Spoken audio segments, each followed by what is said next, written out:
Bismillahirrahmanirrahim. Allahümme salli ala Muhammed ve ali Muhammed. Allahümme əccil vəliyyekel fərəc. Məkasib kitabından 296-cı dərsi oxuyuruq.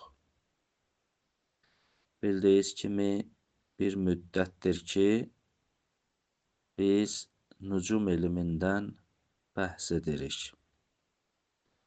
Və qeyd olundu ki, münəccimlər müxtəlif əqidə sahibidirlər. Yəni, yanaşmalar fərqlidir. Mərhum Şeyx Murtəza Ənsari bu elmlə məşğul olmaq və bu elmlə hökm eləmək nə cürdür? İslam buna hansı baxışı bildirir? Dinimiz buna müsbət yanaşır və yaxud mənfi yanaşır? Bu barədə bizim alimlərimizin nəzərini nəql elədi. Və ümumilikdə münəccimlərin yanaşması 5 yerə bölünür. Və bu 5 yerə, bu 5 qismə bölündüyü təqdirdə biz onlara nəzər saldıqda bəzilərində Allahı inkar eləmək həddi alınır. Görürük ki, bəzi münəccimlərin nəzəri, etiqadı gəlir bu yerə çatır ki, artıq Allah inkar olunur. Bəzilərində isə o cür deyil. İndi inşallah onların o surətlərinin mərhum Şeyx Murtəza Ənsari bu ibarələri ilə, sözləri ilə bizə çatdırır. Buyurur, Sümmə la fərqə fi əksəril ibaratil məzkurə. Fərqi yoxdur. Alimlərimizin ibarələrinin çoxunda beynə rücu'ul etiqadil məzkur ilə inkarı sani cəllə zikru. Fərqi yoxdur onların ibarələrində. Yəni, deyirlər ki, bu həramdır. İstəyir o münəccimin etiqadı gəlsin o həddə, o yerə çatsın ki, Allahı inkar eləsin. Kəma huvə məzhəbu bəzul münəccimin. Necə ki, burada bəzi münəccimlərinin fikri budur. Onların sözlərinə baxanda görürsən ki, Allahı inkar eləyirlər. Yəni, biləsən ki, fərqi yoxdur. 5 yerə münəccimlərin qismləri bölünür. Yəni, 5 cürə əqidə sahibi var bunların içində. Alimlərin də ibarətlərinin əksərində fərqi yoxdur. Hamı buyururlar ki, elə bu 5 qismin hamısı haramdır. Bax, birini dedi. Necə ki, deyir, bəzi münəccimlərin rəyləri budur. Onlar deyirlər ki, elə dünyada olan hadisələri xəlq eləyən ulduzlardır. Bunlar Allahı inkar edir. Və beynə ta'tilihi ta'ala anit təsərruf fil havadisis sifliyyə bədə xəlqil əcramil ülviyyə əla vəchin tətəhərrək əla nəhvil məxsus. Bir və ikinci, yəni 2 və 3-cü etiqadda bu ibarətdən çıxır. Mərhum şeyx buyurur, yenə fərqi yoxdur. Yəni bu iş haramdır. İstəyir bu əqidədə olsun ki, münəccim, bəziləri bu əqidədədir. Allah göy cisimləri yaradandan sonra artıq özü tətil eləyibdir. Özü heç bir iş görmür. Özü qalıb kənarda göy cisimləri, yerdəki olan hadisələri idarə eləyir. Bəzilərinin əqidəsi budur. Allah əvvəl göy cisimlərini yaradıb və bütün yerdə olan hadisələrin idarəçiliyini verib onlara. Özü qalıb tətil eləyib. İstəyir bu əqidədə olasan. Bu da ikinci əqidədir. Bu 5 əqidənin ikincisi budur.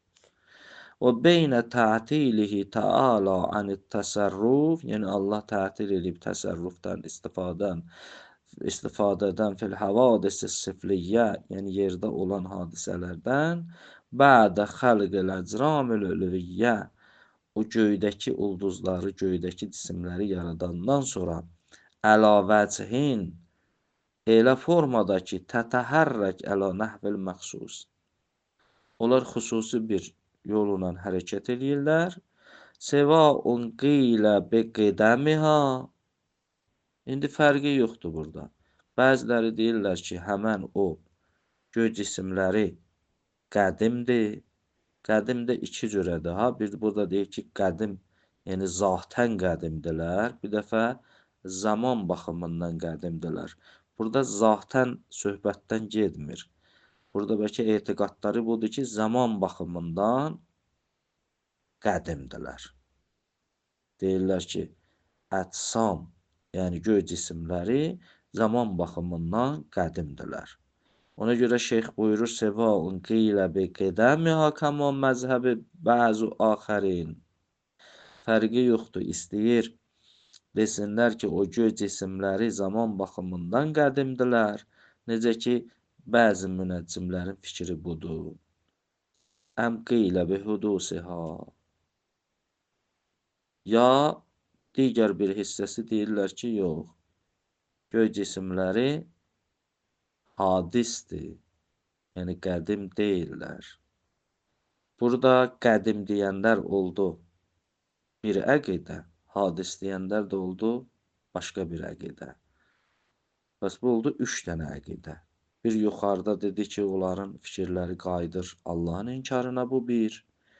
Bir dəfə budur ki, Allah tətil eləyib bunların nəzərində. Göy cisimləri yaradıbdır və başqa iş görmür və göy cisimləri də qədimdir zaman baxımından. Bu 2 əqidə. Bir dəfə desin ki, bəli, göy cisimləri hadisdir, qədim deyil. Bu da 3-cü əqidə. Və təfyizu tədbir iləyha. Bunların da əqidəsi budur ki, Allah göy cisimləri yaradıb və bütün tədbiri tapşırıb onlara. Kəma huvel məhki ən salisin minhum. Necə ki, 3-cü firqədən də bu nəql olunur. Yəni, 3 dəstə münəccimlər burada artıq məlum oldu. Şeyx buyurur, fərqi yoxdur. İstəyir bu əqidələrdə olasan, istəyir başqa əqidələrdə olasan. Bu haramdır. Və beynə ən la yərci ilə şeyin min zalik. Bu artıq 4-cü əqidəni getirir. Bir dəfə də budur ki, heç bu surətlərin heç birinə qayıtmır mürəccimin fikri. Məsələn, əqidəsi belədir. Bi ən yətəqidə ən hərəkətəl əflak. Əqidəsi budur ki, əflakın hərəkəsi, yəni hərəkət eləməyi tabiətun li iradətillah. Tabidir Allahın iradəsinə. Fəhiyyə muzahiru li iradətil xaliqü taala. O əflak, o göy cisimləri Allahın iradəsini izhar eləyir, aşkar eləyir. Məcbulətun ələ hərəkətə ələ tibqi ixtiyari sani cəllə zikru kəl alə. Elə bil, Allah nəyi ixtiyar eləyirsə, Allahın ixtiyarı ilə onlar hərəkət eləyir. Yəni o ulduzlar alət kimidirlər. Alət misalındadır. Məsələn, sən necə ki iradə eləyirsən bir işi görməyə və bir alətdən istifadə eləyirsən, onların da nəzəri budur ki, o münəccimlərin ulduzlar alət kimidirlər. Allah iradə eləyir filan ulduza yaxınlaşsın, məsələn, filan kəs dünyaya gəlsin. Bəs o ulduzlar alət oldular. Bu da artıq 4-cü əqidədir münəccimlərdə. Mərhum şeyx buyurur, fərqi yoxdur. Bu da haramdır. 5-ci əqidə. Əv be ziyadətin ənnaha muxtarətun bi ixtiyarin huvə eyni ixtiyari. Bəziləri 5-ci dəstə münəccimlər bunu əlavə eləyiblər, artırıblar. Deyiblər ki, göy cisimləri də iradə eləyir və lakin Allah nə iradə eləyibsə, o da onu iradə eləyirlər. Yuxarıda 4-cü qism bu idi ki, onlar tabidirlər Allahın iradəsinə. 5-ci qism budur, bunu əlavə eləyiblər. Deyiblər, yox, göy cisimləri muxtardırlar, ixtiyar sahibidirlər. Allah nəyi iradə eləyibsə, onlar da onu iradə eləyir. Bu da 5-ci qism. Şeyx buyurur, bunların hamısı batildir. Taala əmma yəqulu zalimun. Deyir, bu zalimlər ki, bu fikirləri söyləyiblər, uca Rəbbimiz bunların söylədiklərindən çox-çox ucadır, çox-çox yuxarıdır. Bu fikirlər batil fikirlərdir. İnşallah hələ bu bəhsin davamı gəlir. Bu 4-cü məsələ idi. Bitirdik. İnşallah hələ bunun davamını eləyəcəyik. Elhamdülillah Rabbil aləmin.